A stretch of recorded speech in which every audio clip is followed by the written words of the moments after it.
is now a catastrophe. The president clamoring to reopen as early as next month, and he predicts it will bounce back quickly.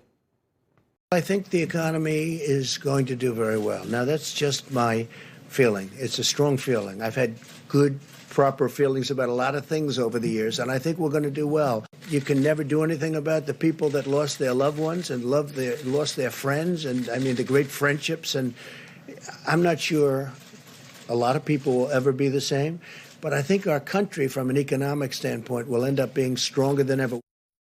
Many experts, though, not so sure because the coronavirus disruption is so global and so comprehensive. Alexis Glick is the CEO of Gen Youth and a former Wall Street executive. Alexis, thank you for your time this Sunday. The president talks about a rocket ship. You're more, I think, in the Bill Gates camp, that the damage here is so deep, so global, so profound, that it's going to be building blocks. That is precisely right. I mean, what we've witnessed just over the past 4 weeks is essentially economic carnage. We've never experienced anything like this. There's no playbook.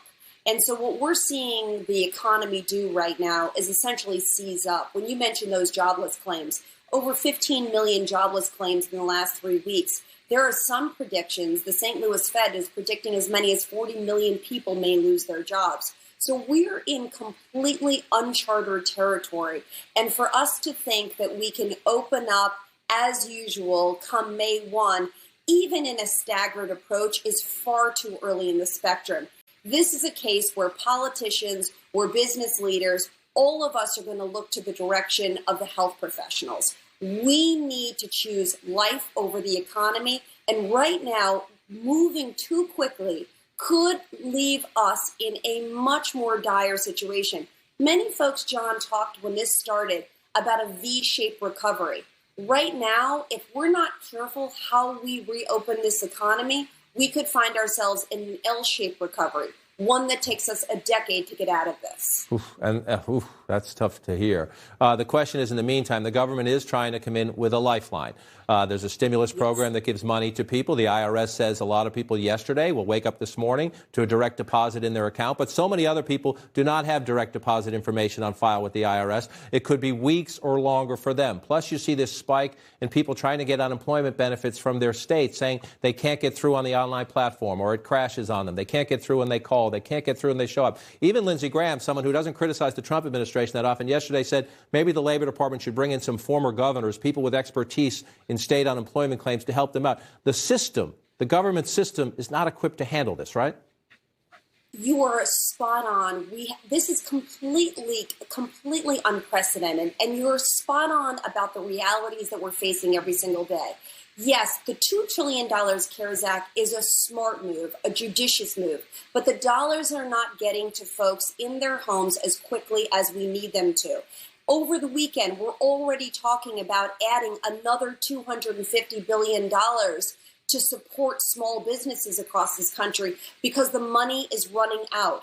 Add to that, of course, the unemployment claims. Right now, you were getting on a weekly basis about $400.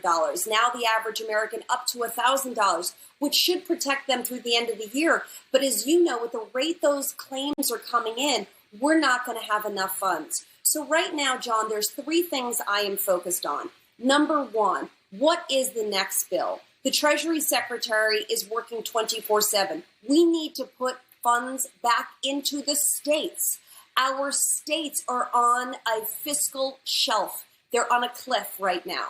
What are we doing to support the states, the hospitals, and those who are filing unemployment claims in those states? So that's number one. We've got to get back to work on a bill immediately.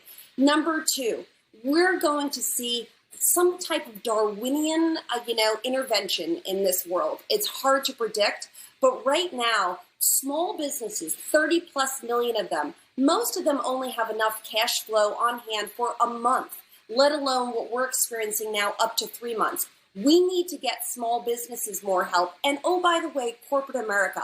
Let's just talk for a second about corporate America.